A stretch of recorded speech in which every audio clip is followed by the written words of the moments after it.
My name is Karan. I'm your host today. I'm the CEO and technical at Redfox Security. My name is Irani.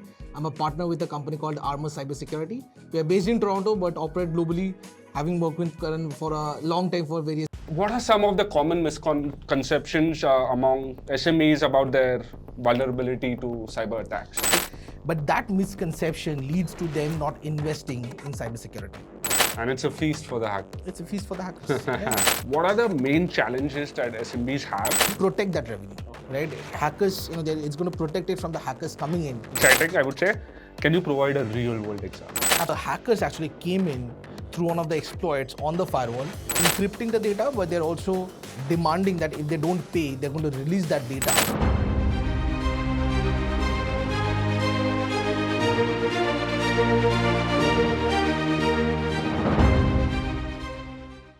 Hello everyone, welcome to another fantastic episode from Fox Talks.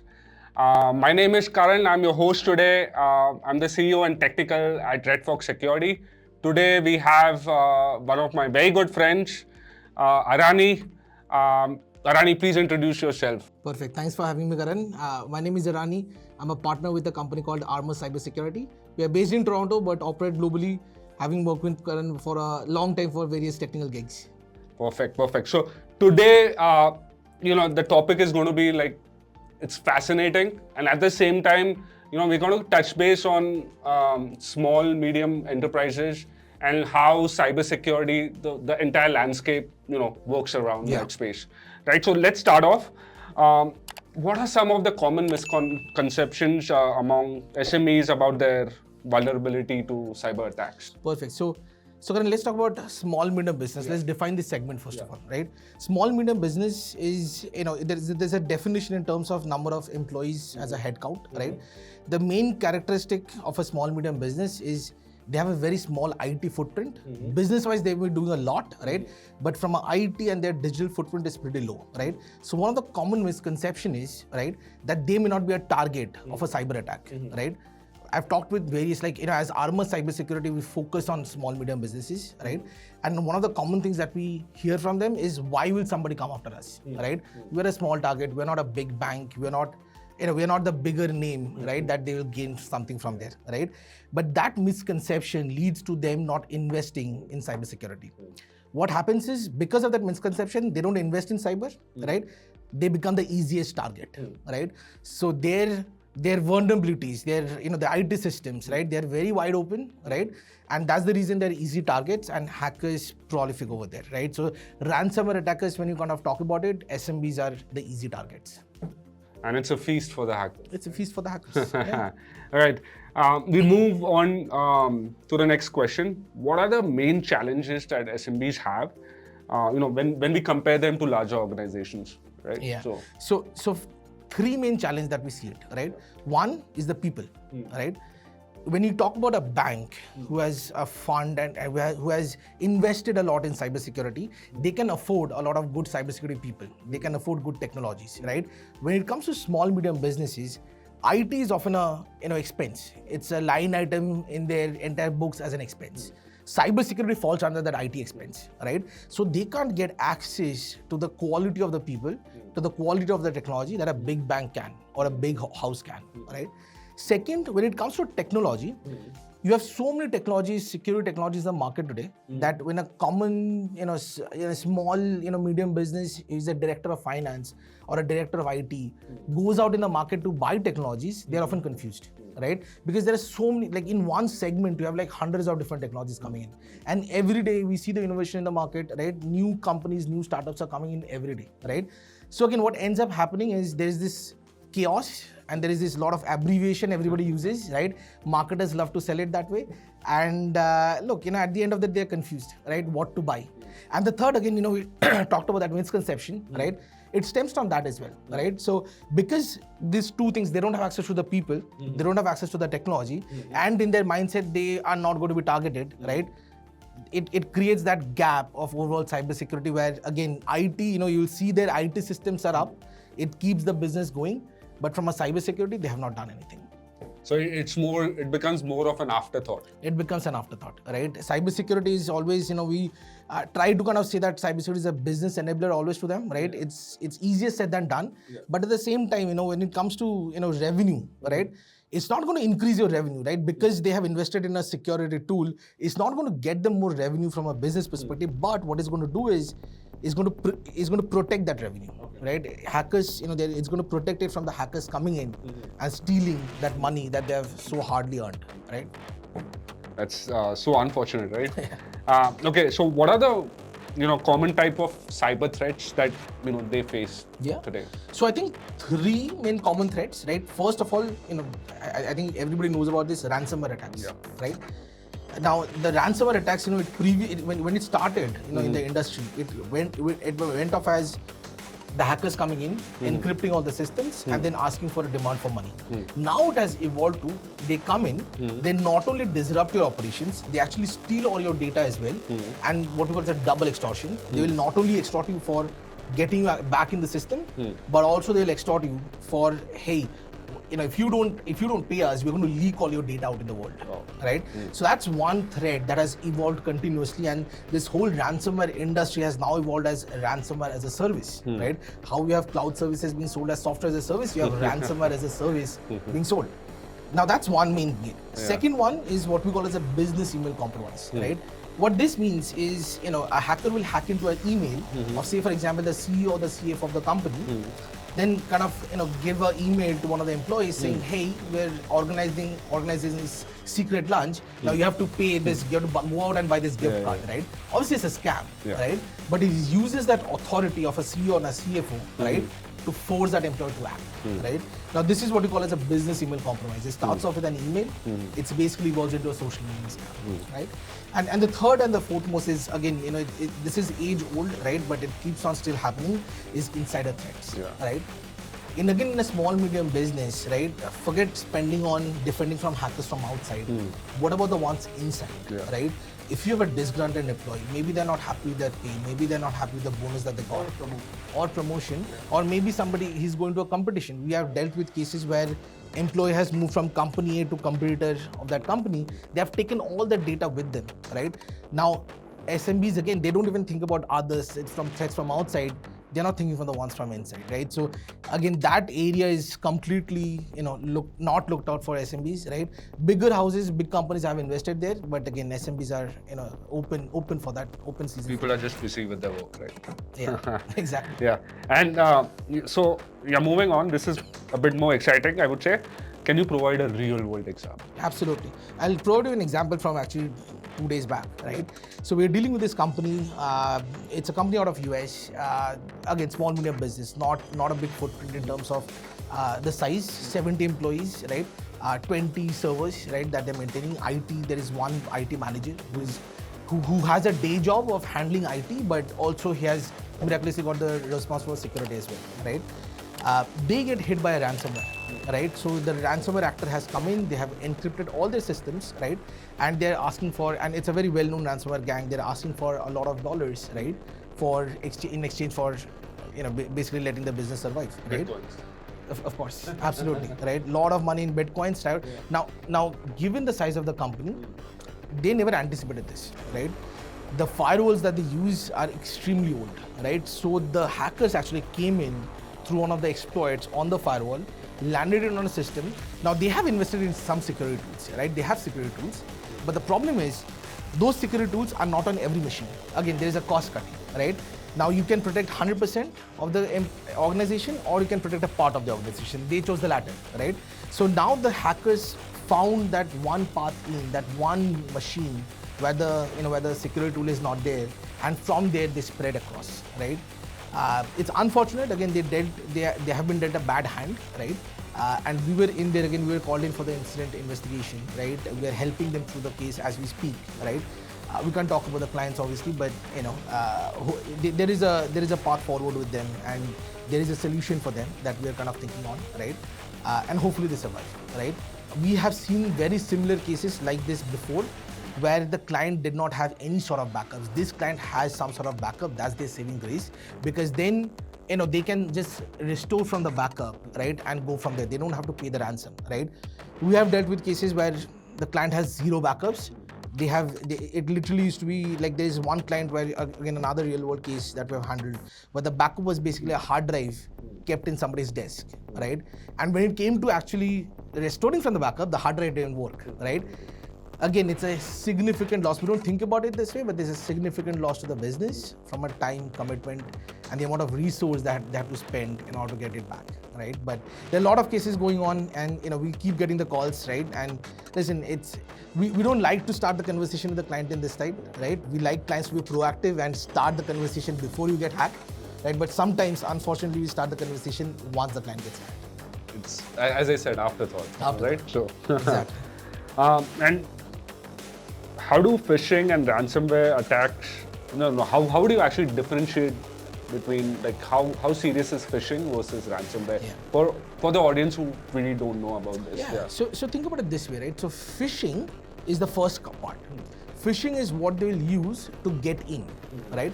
Ransomware is more of an objective, right? So ransomware, so we have seen cases where they have come in through a phishing channel, right? Which is basically send a fake, email to an employee.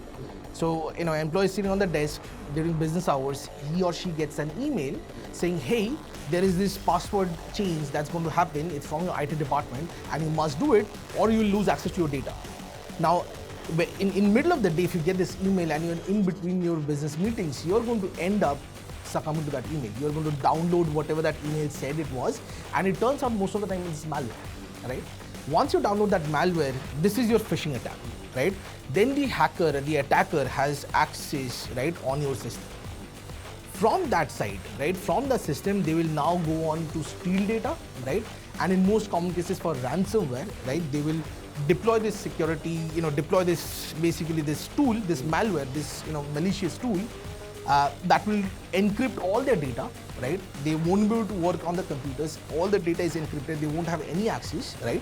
And demand a ransom, right, in order for exchanging a key that will decrypt their data, right? So their business is down, right, till the time, right, they can actually, they actually pay the ransom. Now, as we said, like we often see now double extortion schemes, unfortunately, where they are not only encrypting the data, but they're also demanding that if they don't pay, they're going to release that data outside. Now, that has a lot of regulatory, repercussions. They have a lot of I'd say compliance-related issues that will happen, privacy-related issues that may happen. They might lose reputation because their client data might get lost in this whole debacle, right? But that's a different stage. So phishing is how you enter the organization. Ransomware is ultimately the objective, how the hacker will get paid. And you would say SMBs are subject to these kind of attacks? Absolutely. Like as we said, like SMBs, again, they don't think that they'll get targeted by these sort of attacks, right?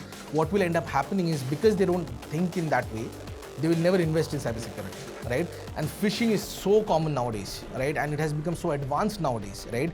It's able to bypass some of the security, features that Microsoft, Google, or any of the bigger guys have these days, right? They can have a very targeted phishing attack. They won't even know about it, right? But yeah, SMEs are very much susceptible to this. I think the main lesson learned over there is, once, again, we have seen that with clients, once they have gone through this pain, they know that they don't want this pain to be repeated, right? So, clients where we have engaged with clients as a first step from our investigations and our incident response standpoint, we know they're more proactive after that because they have gone through that pain. Now they don't want to repeat that cycle again. So now they will start investing in the right tools, in the right people, in the right process for enhancing their posture. A lot of clients till date haven't gone through that pain yet, right? So, hopefully they don't, right? But if they do, we know that they will get planned for it. So, from your experience, what are some low cost yet effective practices that SMBs could use? Absolutely.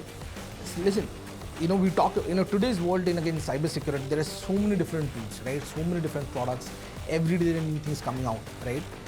But what I say always, go back to the basics, right? Back to the basics, right? Multi-factor authentication, let's talk about that. Multi-factor authentication is essentially that you get that OTP, that one-time password when you're logging into a system, right? The countless number of times that we have seen clients getting saved, even if their passwords have been leaked, multi-factor, that second step, authentication is saving them. Okay. Second, backup, right? No matter what you do, you need to have backup, right? When we always tell our small medium business clients, right? You're doing backup of your photos from your phones every day, right? Why? Because if your phone gets lost, you have access to your photos. Why not do that for your corporate data as well? Because look, at the end of the day, if you get hit by a ransomware, your one thing that's going to save you is your backups, right? If you have backup of your data, maybe it's not the latest backup, maybe it's a day old, maybe it's 2 weeks old, right? But at least the max you lose is 2 weeks, right? 2 weeks of business, that's it. Rest of it is still there, right? So you don't have to pay that hefty amount, right? And by the way, one thing we also have to talk about is once a ransomware operator sees that this client is paying, right? They will come back again and again. They're a paying customer, right? For them, it's a paying customer, right? So the idea is not to pay, right? Idea is to have these controls in so they're not paying. And the third one that we talk about again, nothing new. These what we are talking about is nothing new. Is updating your system, patching your system, right? There are vulnerabilities, which are essentially exploits in the technologies that they're using on a day-to-day basis. These vulnerabilities can be patched. A simple patch is going to save that hacking attempt from happening, right? Again, this is not new. This is not very new technologies or anything. It's age-old advice. But always I say back to basics. Let's get the basics done first before you think of anything else. And get rid of Windows 7. Absolutely. And XP. I've seen XPs out there as well. So now. I think we touched based on most of the other questions. We'll just move on to the next one.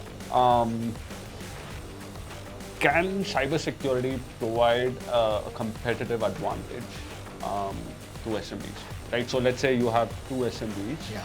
How will it help an SMB who's actually following best practices? Absolutely. That's a very good question, right? So oftentimes we don't see it that way, right? Oftentimes, as I said, cybersecurity is a line expense, is a line item in their expense sheet where they're basically kind of saying that, okay, this is my IT expense, cybersecurity is a part of that expense, right? The value or the outcome that we often tell clients is, look, you're buying a service from us, but the outcome that you're trying to get is you have a better cybersecurity posture, which you can demonstrate to your future clients. Because of the amount of hacks that we're seeing, because of the amount of attacks that we're seeing, ransomware attacks happening every day, when I'm buying a business, right, say I'm a client and I'm buying a business from these 2 companies, right, and I'm evaluating these 2 companies, who do I select for my business venture, right, for my services, I'm going to go with the one which is secure by default. Right? Because I know if I have to exchange my data, if I give my payment records over there, if I keep my client's data in this company, I'll be secure, right? Because I know they have good cybersecurity practices. Compared to the other, which does not have any, they might be good in the business, their price points might be good, but I know my data is at risk if I go and keep my data with them, right? So the ways SMBs needs to view, and this is what we tell our clients as well, and we see this happening, is cybersecurity is a business enabler because it gives you a competitive advantage, right? Now, because of the trends in the industry, what we are seeing is when clients are looking at vendors, right, they are asking them for cybersecurity certifications like SOC 2, like ISO 27001. They are asking them, hey, if you have to do business with us, at the minimum you need to be at this level of security. Now, this is a good driver actually. It drives a lot of these SMEs to enhance their security posture proactively, right? Because they know that if they don't do this certification, if they don't comply to this sort of regulation, if they don't have this security posture built out, they know that they'll have a challenge, right, selling this deal to a client, right? So it becomes a business driver automatically because it becomes a hindrance in their sales cycle, right? So now cybersecurity is just another I say deal breaker, right, for some of the deals that they're doing, right? So definitely it's become a competitive advantage. We deal with a lot of clients as Armor, helping them on compliance side, right? Helping them get SOC 2, right? Helping them get certified for ISO 27001. All with the purpose that they can demonstrate their cybersecurity posture to their future prospects, to their future customers, right? again, I believe this is a very good driver, right? Because this drives, again, SMBs to kind of think on cybersecurity. So it's not always that, you will get hacked and that's the reason you need to protect yourself. But hey, if you don't protect yourself, if you don't have these sort of security certifications or posture, you're not going to get business. That's how they kind of think of it now. So definitely it's an advantage. And I hope the trend remains this way, right? Because it makes them think on it. It's a good point you touched, right? So there's kind of like a chain of trust you build. Let's say, company with SOC 2 compliance, I'd rather work with them, right? They have their policies in place, they get audited every year. Yeah. So I guess it kind of, I would work with a company who's SOC 2 compliant. Exactly. Okay. What immediate steps should SMBs take to improve upon their cybersecurity posture? Perfect. So let's talk again. We talked about the problems. We talked about some of the practical things they can start doing. But when we start talking to a lot of prospects, the first thing that we see, again, why do they come to us? There are a couple of drivers they come to us for, right? One, they have a competitive advantage requirement. So one of their customers have asked them to be certified, or their customers have basically told them that if you don't enhance your posture, we're not going to do business with you. Second, because of cyber insurance requirement, right? They want to get a cyber insurance done. They need to have certain practices in place in order to be insurable. That's one of the second drivers that we see. One of the third drivers that we have seen is, again, they're being proactive about it, right? So they have seen ransomware in the news. They have seen their competitors, their peers getting hacked in the industry. They don't want that to repeat to themselves, right? So they come to us proactively seeking advice on how they can better the posture. Now, combining all these three drivers, right? The first challenge that we see is they don't know where to start, right? Again, cybersecurity is such a vast subject, right? You have email security, you have endpoint security, you have web application, you have pen test, right? You have so many different things going on, and there is so much jargon in the industry that oftentimes these folks don't know where to start. So the first thing is to consult with someone that you know, right? A practitioner, a consultant, companies like ours, right? They can come to us, right, and seek professional advice as what to be done. Lot of times that is where we start a relationship with client, right? Because that's a first step, right? You need to acknowledge that there is a problem, right? They need to see there is a gap in their IT environment. They need to do something about it, right? And we help them formulate the right plan, we right size their plan in order to do it, right? Now, the second thing is obviously effective budgeting, right? Again, there is a misconception out there, right? Like if you buy an IT system, security comes default with it. It's not, right? It doesn't work like that. I wish, we all wish, right? We hope it's like that, but it's not like that. So the second thing is, again, effectively budgeting for your cybersecurity program, right? So once you have sought that professional advice, right? Our job is to kind of get them a plan, get them on a security plan for them, like create a roadmap for them that is digestible to them. They understand what the value is, they understand what the business outcome is at the end of the day. Look, at the end of the day, we are, again, it's an expense, right? But as I said, it helps protect the revenue, it helps protect the company, it gives your company an advantage. That's the business outcome that we're looking for, right? And second is obviously effective budgeting in order to ensure that we have the right investments in place, right? So these two is place where you start off, right? Rest, everything will fall in place, right? But come with an open mind of, hey, we need help in order to fix our company. And we help them kind of protect them and better enhance their posture. Yeah, it's more like better to be safe right now than cry later. Exactly. Right. So and there is a joke out there, right? Is for ransomware operators. What's the difference between a ransomware operator and a pen tester? I think you know it, but the main thing is when you're negotiating the ransom, right? For ransomware operators, after the hack. With pen testers is before you pay their bills, right? So. Right. Yeah. So perfect. I think we had a wonderful session here. We discussed about how SMBs can proactively, act upon what cybersecurity measures they can take, what are the common type of attacks that SMBs can face, and a lot more, right? So, on a closing thought, Arani, what would you recommend to all SMBs out there in 2 lines or 3 lines? Absolutely, right? So if I'll go back to the basics, right? One, update all your systems, and please implement multi-factor authentication. These are two things. This is what I said, the wishes for Christmas, right? These are my wish list for Christmas for all the SMBs out there, right? If you do these two things, I think you are more safer than a lot of the other players in the industry. Perfect. Okay, thank you very much, guys, for tuning in. We had a wonderful session today. I hope you guys subscribe to our channel, Redfox Security and Redfox Security Bharat. There's a lot of stuff that we are pushing online. Please follow us, like us, and hoping we'll do many more episodes with Arani and Armor team. If you are looking out for specialized services, you can definitely get in touch with them as well. Okay, thank you very much, guys. Until next time, stay safe. Stay safe. Thank you for having me.